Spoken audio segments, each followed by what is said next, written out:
que tenemos que saber, lo que viene en el esquema, sobre todo, bueno, el artículo primero, el 66, que nos habla de las Cortes Generales. ¿Qué es lo que nos dice? Que representan al pueblo español.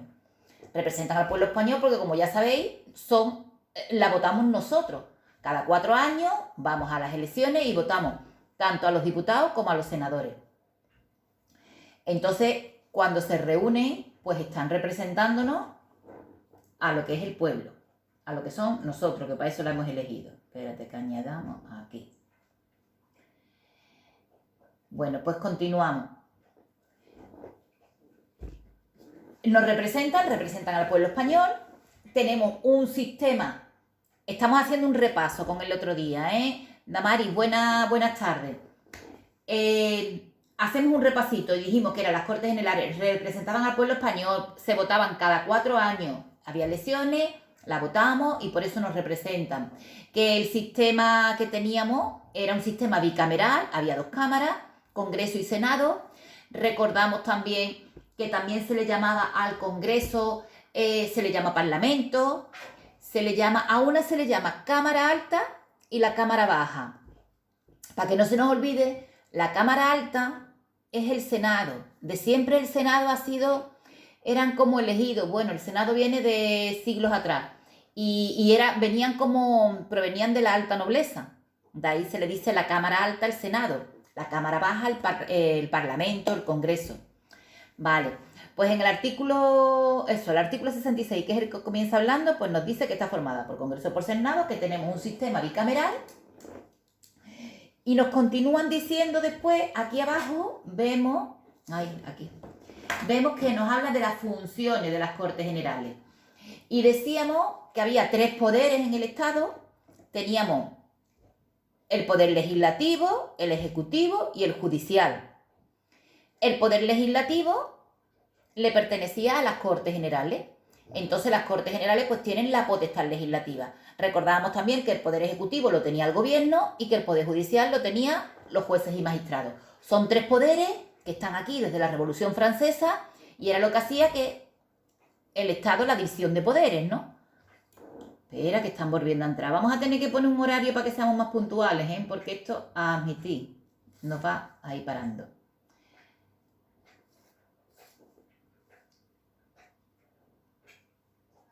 Hola, venga, nos incorporamos sin hacer ruido cuando llegamos tarde. Porque ya vamos entrando de uno en uno y vamos parando sin darnos cuenta. Entonces, seguimos haciendo el repaso. El artículo 66 nos hablaba de eso, de las funciones. Continuamos con la siguiente diapositiva y ya nos metíamos en el artículo 67. Estamos haciendo un repasito, Cristina. El artículo 67 y ahora el 67 nos hablaba de que nadie puede ser elegido. ¿Recordáis aquí que decíamos ahora? Congreso, diputados y senadores. Pues no pueden ser elegidos, no pueden ser diputados y senadores a la vez. Reyes. No puede ser diputado y senador a la vez. Recordamos que tampoco podía ser diputado y miembro de una asamblea legislativa. Lo que sí se podía era ser senador y miembro de una asamblea, sí. Que para eso os decía, recordad que cuando decimos sí senador, sí asamblea, o sea, las 2 S, senador sí con asamblea, ¿vale? Lo que no puede ser es diputado, miembro de una asamblea. Vale, pues aquí teníamos también las características. Aunque eso no llega más adelante, pero yo las puse aquí porque eran comunes. Diputados y senadores, las características que teníamos, que eran inviolables e inmunes. La inviolabilidad, que ahí teníamos, que decíamos, ¿qué es la inviolabilidad? ¿Qué es la inmunidad? Bueno, recordamos que la inviolabilidad era, las cámaras son inviolables, las cortes enteras. Las Cortes Generales decimos que son inviolables. Inviolable se refería, la palabra lo dice, no se puede violar, o sea, es como un sitio sagrado, no se puede ahí, irrumpir en medio de las Cortes, como lo que es la institución, son inviolables. Aparte también, esa inviolabilidad también le corresponde a los diputados y a los senadores, pero cuando estamos refiriéndonos a los diputados y los senadores, pues decíamos que eran inviolables cuando están ejerciendo su cargo, que poníamos como ejemplo. Recordad lo que son las sesiones, que salen las noticias, que da hasta vergüenza las cosas que se dicen, que se insultan, que se dicen todas las mentiras que quieran, porque son inviolables cuando están desempeñando su puesto, ¿vale? Entonces, en cuanto a la inviolabilidad era, las Cortes son inviolables como institución, pero también los diputados y los senadores. También tenían la inmunidad que era que no se podía juzgar, no pueden procesarse ni juzgarse, solo se pueden detener en caso de flagrante delito. O sea, cuando lo están pillando con las manos en la masa, como por decirlo de alguna forma. Y aún así, tienen que darle autorización sus respectivas cámaras. Esa es una de las, como se dice, uno de los derechos, ¿no?, que tienen los diputados y los senadores. Su mandato no era imperativo, nadie les dice, todas estas cosas las leemos y sabemos lo que dice la Constitución, pero después, pues también estamos hartos de ver las noticias que decimos, no es mandato imperativo, o sea, los partidos políticos no pueden decirle a cada diputado lo que tienen que hacer, pero realmente sí lo dicen, porque ya sabemos que, bueno, pues el PSOE, ¿no?, pues si un diputado, pues le está desde ahí, desde el partido, le están diciendo, inculcando las cosas que tienen que hacer. Incluso algunos hasta lo echan porque no siguen la misma política del partido. Pero vale, pero nos dice la Constitución que no están sujetos a mandato imperativo. Que son elegidos por 4 años, todos, tanto los diputados como los senadores. El sufragio, la palabra que pongo ahí, era libre, igual, directo y secreto. Son las 4 palabras, que también juegan con eso en las preguntas de examen, por eso las intento poner para que no se nos olvide. Otra cosa también que vimos la semana pasada es que perciben la asignación fijada por ellos mismos, por las cámaras. Una de las funciones que vimos en la primera diapositiva, decíamos que tenían la potestad legislativa, que controlan la acción del gobierno y que aprueban los presupuestos, bueno, los del Estado, ¿vale?, los presupuestos generales del Estado, pero también sus propios presupuestos. Con lo cual, aprueban sus propios presupuestos, ellos mismos se dicen cuánto es lo que van a cobrar. Un caso curioso, porque leí el otro día buscando información de vídeos que os iba a enviar, os voy a mandar un YouTube para que veáis una cosita interesante. Pero es curioso porque, por unanimidad en las cámaras no se suele aprobar nada. Que todos, imaginarse lo que es unanimidad. Unanimidad es todos los 350 diputados que estén de acuerdo en algo. No mayoría absoluta, sino más todavía. Unanimidad, vale. Pues lo único que se aprueba por unanimidad es la subida de los salarios de ellos mismos. Era como anécdota curiosa, ¿no? Ahí sí hay unanimidad, tanto en el Congreso como en el Senado, cuando se trata de subirse su sueldo. Bueno, eso. Ahora, tenían también unos deberes. Otra persona va entrando, ¿lo veis? Esto de entrar más tarde, pues nos hace perder un pelín de tiempo. Aquí. Venga, vamos admitiendo y os vais incorporando, vale. Pues continuamos. Los deberes y las incompatibilidades. Dijimos que no podían ser, recordáis, Reyes y Ana, que estabais ahí con eso. No se puede ser diputado y senador a la vez. O eres diputado y te reúnes en un sitio, o eres senador y te reúnes en otro, vale. Lo de no diputado y la asamblea legislativa, ya lo habíamos comentado antes. Diputado, asamblea legislativa quiere decir que no puede tener un cargo. La asamblea legislativa es lo mismo que las Cortes Generales en el Estado, pero en las comunidades autónomas. O sea, no se puede ser diputado y miembro de una comunidad autónoma. Pero no nos dice nada del senador, con lo cual sí se puede ser senador y asamblea. Que os dije que para que recordarais y confundierais, sí senador, asamblea. Las S están ahí, ¿no? Diputado no, pero sí senador puede ser miembro de una asamblea. Y después tenían las incompatibilidades que era, no pueden pertenecer a los miembros, o sea, no pueden ser miembros del Tribunal Constitucional, ni pueden ser, son incompatibles con los altos cargos del Estado. Pero no se considera, que sí puede ser miembro del gobierno. O sea, es incompatible con ser un alto cargo del Estado, pero se exceptúa lo que es miembro del gobierno. De hecho, los miembros del gobierno, como sabemos, son diputados también. Hay alguna excepción, o sea, son diputados también. No tienen por qué serlo. En este caso creo yo que todos los miembros del gobierno, todos los ministros, son también diputados. Nos preguntaba también Ana o Reyes, si recordáis, que si podían ser senadores. Y efectivamente, pues sí pueden ser senadores, o sea, pueden ser diputados o senadores. Lo habitual es que sean diputados, pero un miembro del gobierno puede ser senador también. De hecho, por ahí hay algún caso que ha sido senador. Creo que incluso un vicepresidente fue de los que fue senador, ¿eh? Pero bueno, ahí está. Tampoco es compatible con el defensor del pueblo, Y por supuesto con el Poder Judicial, todo lo que son jueces, magistrados, fiscales, con los miembros y cuerpos de seguridad del Estado, con eso nada. Con las juntas electorales también es una cosa como que tiene también ahí, tiene mucha relación. Cuando uno está en la junta electoral, hay como que influyen. Son cosas así como parecidas, cuando hay relación, también son incompatibles. Pongo aquí como cosa curiosa lo de la declaración notarial, porque bueno, como vemos que después tienen los problemas que tiene, lo de los paraísos fiscales y toda la historia que tienen, pues realmente cuando uno empieza, tiene que hacer una declaración notarial de los bienes y actividades, los bienes que tiene y las actividades que hace. Las actas suyas y los credenciales, o sea, todas las actas que se levantan, tienen que ser sometidas a control judicial. Lo del control judicial lo vimos también en la primera diapositiva y también vimos que es una de las acciones que tienen las Cortes Generales, es una de las funciones. Y es aquí, que controlan la acción del gobierno. Todo lo que hace el gobierno lo controlan las Cortes. Bueno, esta diapositiva lista. Y pasamos al Congreso de los Diputados, que realmente el Congreso de los Diputados lo estamos viendo ya en lo que es el artículo 68, es el que nos habla total del Congreso de los Diputados. Aquí es donde tenía un vídeo muy interesante que os voy a reenviar, para los que me dijisteis, ¿cómo se hace el reparto de los diputados? ¿Os acordáis? ¿Quién me hizo esa pregunta? Uy, ¿se está escuchando por ahí algo? Bueno, ahora no sé, aquí lo he enviado. Bueno, os lo envío ahora para después. Para que lo vayáis viendo. Porque esta es, mira, y además os lo envío porque es interesante, porque hay una, es la página oficial del Congreso, el canal YouTube del Congreso. Y ahí lo que veis, en este caso lo que están explicando es cómo se hace el reparto de, una vez que nosotros vamos y elegimos, cómo se hace el reparto de escaños entre el reparto proporcional que decimos que hace con la población. Pues para lo que tengáis curiosidad lo podéis ver. Es un rollo y no va a caer en el examen, pero a nivel interno y curioso, pues sí está bien.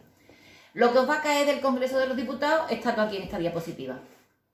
Y es, frasecita clave, dice, el Congreso de los Diputados, o sea, se hace el reparto representan proporcionalmente a la población. Es un reparto proporcional en función de la población, el Congreso de los Diputados, porque después veremos que el Senado no es proporcional a la población, el Senado es territorial. Entonces, las palabritas estas son clave. Proporcional a la población, representación proporcional población, son palabras que tenemos que ligar a lo que es la palabra al Congreso. Esto de aquí que se ve tan ahí, eso lo ligamos al Congreso. Más adelante cuando se vean los dos juntos, también aquí va a resultar más... Mira, aquí, en esta diapositiva de aquí que pongo Congreso por un lado, reparto proporcional, población. Senado, Cámara, representación territorial. Son las palabras que se unen a uno y a otro. Y en esas dos frasecitas tontitas de aquí, ahí se centran y caen bastante. De hecho, son muchas las preguntas que he visto relacionadas con eso. Volvemos aquí al Congreso. Vale, lo que tenemos que saber el Congreso. ¿Qué nos dice la Constitución? La Constitución nos dice que hay entre 300 y 400. Los diputados están entre 300 y 400. Un mínimo de 300 y un máximo de 400. Eso nos dice la Constitución. Y ahora, la Ley Orgánica del Régimen Electoral General, la LORE, nos habla de que son 350 diputados. Es una cantidad fija. Bueno, pues ¿cómo se distribuye? Lo mismo. La Constitución nos dice que hay un mínimo, que la ley distribuirá ese número total de diputados estableciendo un mínimo a cada provincia. Eso nos dice la Constitución. Pero ahora la LORE nos dice que el mínimo ese por provincia es de 2 diputados. Entonces, todas las provincias, que tenemos 50 provincias, desde hace mucho tiempo son 50 las provincias que tenemos, pues cada una de las provincias va a tener 2 diputados. Además nos dice que Ceuta tiene uno y Melilla otro, con lo cual vamos a tener 50 por 2 diputados son 100, más uno y otro son 102 diputados. De los 102 diputados, damos paso. De los 102 diputados, hasta los 350 que son, nos quedan ahí 248. Y esos diputados son los que se reparten en proporción a la población que hay y se reparten entre todas las provincias. Porque algo importante que tenemos que saber también de aquí es que la circunscripción electoral, cuando nosotros vamos a votar, es la provincia. Donde se hace el reparto de escaños, donde se hace el reparto de diputados, es a nivel provincial. Esa es la circunscripción electoral. Y también pregunta de examen. Circunscripción electoral, la provincia. Entonces, eso, el resto de diputados, de los 102 hasta los 350, pues se hace en proporción a la población y se sigue una ley, que es la ley DOM. Y eso es lo que podéis ver en el vídeo que he pasado al grupo, ¿vale? Que es el reparto exacto, cómo se lleva a cabo. Como se sabe, pues a Sevilla le caen 8 escaños, 8 diputados, a Madrid 5, y ahora cómo se hace dentro de esos diputados, cómo se hace el reparto. Nosotros las palabras claves son estas, en proporción a la población, y de ahí no han entrado nunca más en detalle. Entonces, esa es la cantidad. Ahora, los plazos. Este gráfico que he puesto aquí es bastante interesante. Yo lo he intentado sintetizar todo al máximo, porque en cuestión de plazo lo mismo, para que no liemos cuando nos hagan preguntas, y es, cada 4 años sabemos que son las elecciones. O sea, decimos, cada 4 años son las elecciones. Lo que nos dice la Constitución, o sea, el artículo, nos vamos para leerlo literal, y ahora vemos el gráfico ese. Esta es representada una de ellas, Aquí las elecciones, esperarse un momentito, que nos vayamos a las palabras literales de la Constitución. Que esto está en el artículo.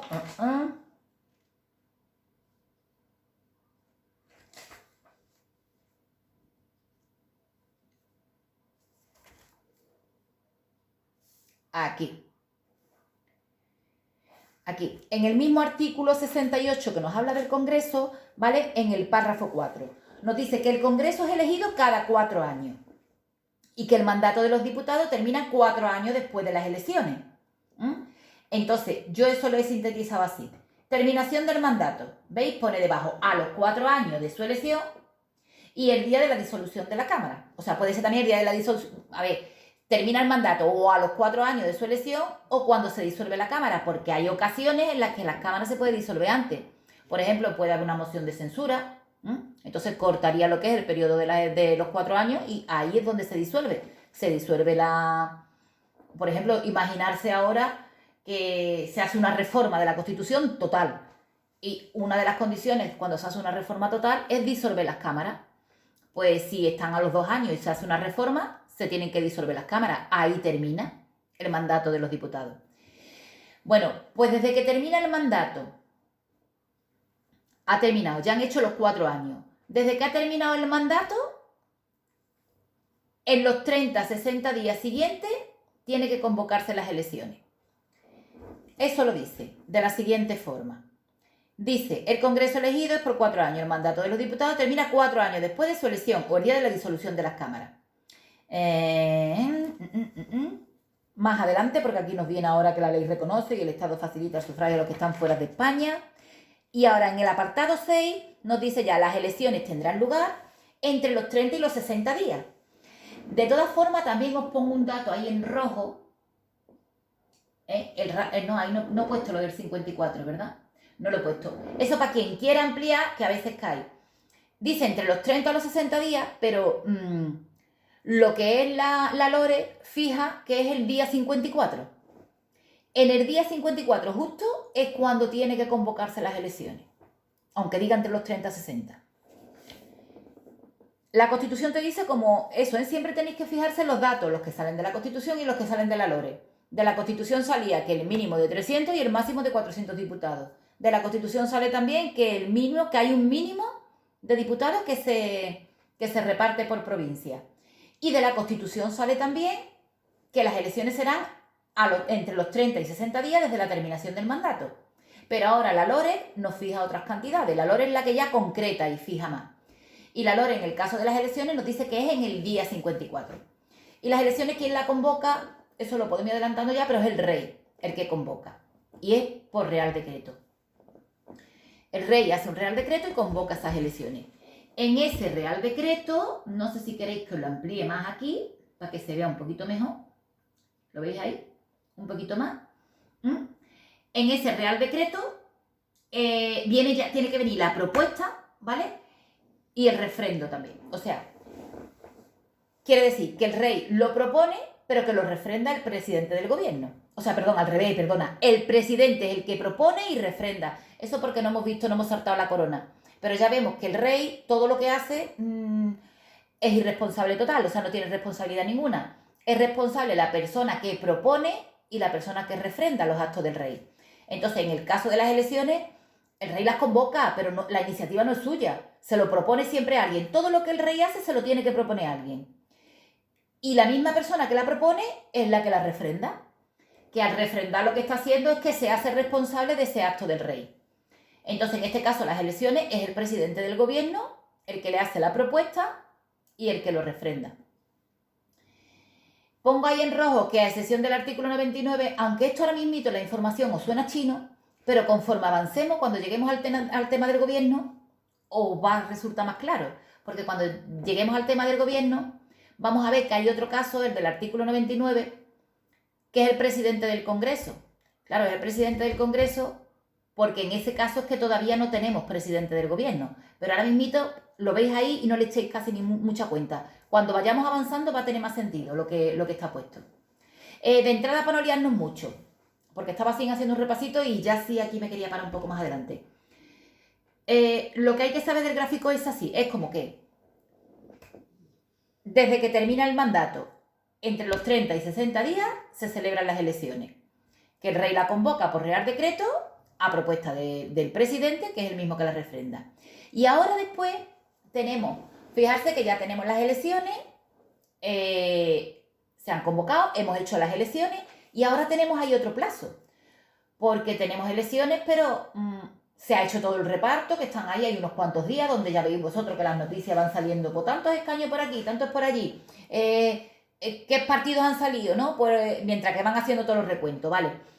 Hay unos días donde se va haciendo los recuentos y ya tenemos definitivo los resultados de las elecciones. Pues ahora hay un plazo que son 25 días. Y entonces, dentro de esos 25 días, se tiene que convocar el Congreso electo. Y eso lo que hace es que se convoca y lo que se hace es una sesión constitutiva. Eso si lo leemos en la Constitución, porque tenemos aquí que marcar lo de los 25 días, la verdad que yo en el gráfico es para que vosotros escribáis también, porque yo creí que lo había puesto más claro y no está tan claro. Lo de los 25 días es dentro de los 25 días. Vaya a ver, leemos en la Constitución. Dice, el apartado 6, dice las elecciones tendrán lugar entre los 30 y 60 días. Ahí lo deja abierto, entre los 30 y 60. Y ahora dice, el Congreso electo deberá ser convocado dentro de los 25 días.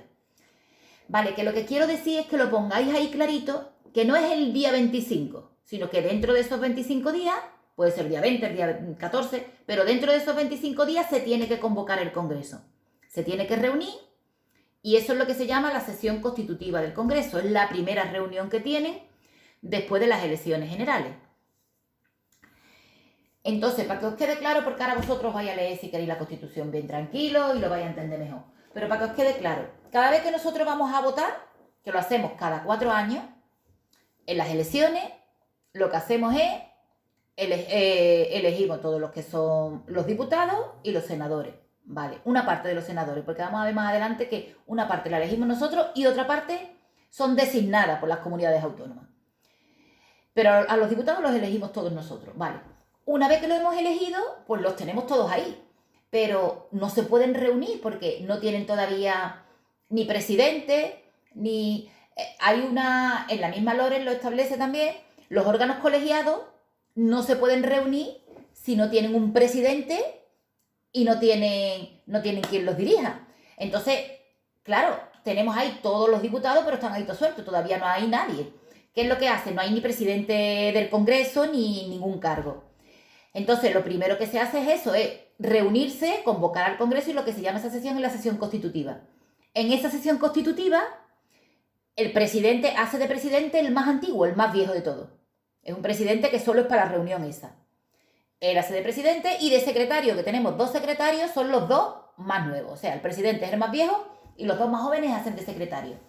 Se reúne en la sesión constitutiva del Congreso y en esa primera reunión lo que hacen es elegir a su presidente y sobre todo a la mesa del Congreso. Estamos hablando del Congreso, en el Senado después va a pasar igual. Entonces, en esa sesión constitutiva se elige al presidente del Congreso, que lo eligen entre ellos mismos, y eligen también los que van a componer la mesa. Los que van a componer la mesa, los que cuando vemos las noticias y vemos que están ahora con lo del COVID, yo creo que muchos los estamos siguiendo, ¿no? Vemos la reunión ahí de los parlamentarios, cuando sale uno a hablar, sale otro, veis que salen a hablar, está ahí como en alto, está ahí como en un escenario, y detrás, los que están detrás está, por lo que es presidente, presidenta, los vicepresidentes y los secretarios, es la mesa. Todos los que están arriba, detrás del que habla, es la mesa del Congreso. Si estamos en el Senado, es la mesa del Senado. Entonces, en esa sesión constitutiva se elige, ellos mismos eligen a su presidente y eligen a la mesa.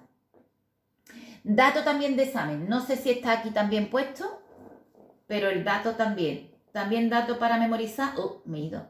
Ya me he ido mucho. Esperarse que se ha vuelto esto loco. Ahí.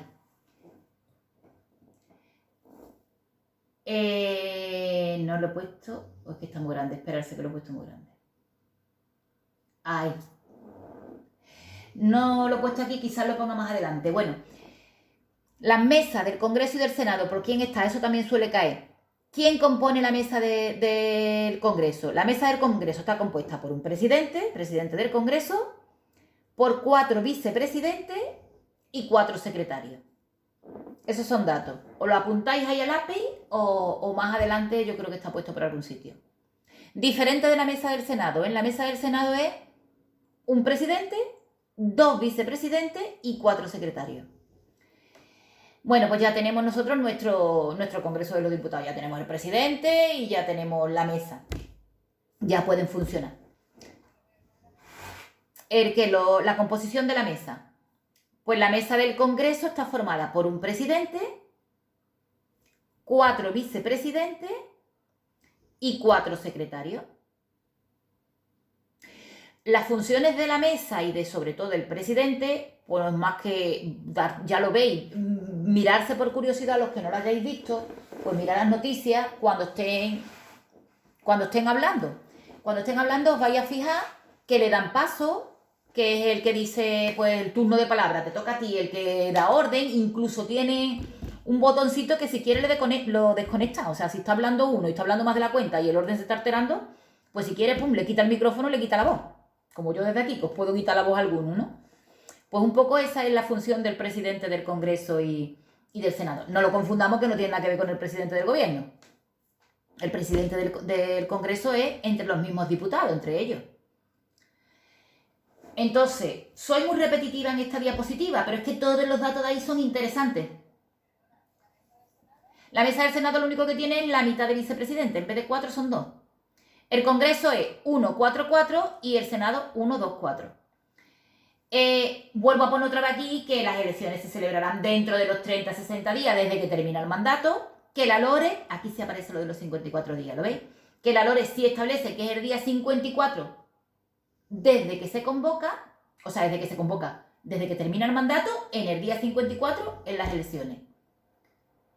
La convocatoria, que es el rey por real decreto, propuesta y refrendo del presidente del gobierno, y excepción el artículo 99, que es el refrendo del presidente del Congreso, ¿vale? La fecha, eso sí, lo que tiene que contener el Real Decreto, ¿veis? Pues el Real Decreto del Rey lo contiene todo. La fecha en la que se va a celebrar, cuánto va a durar la campaña,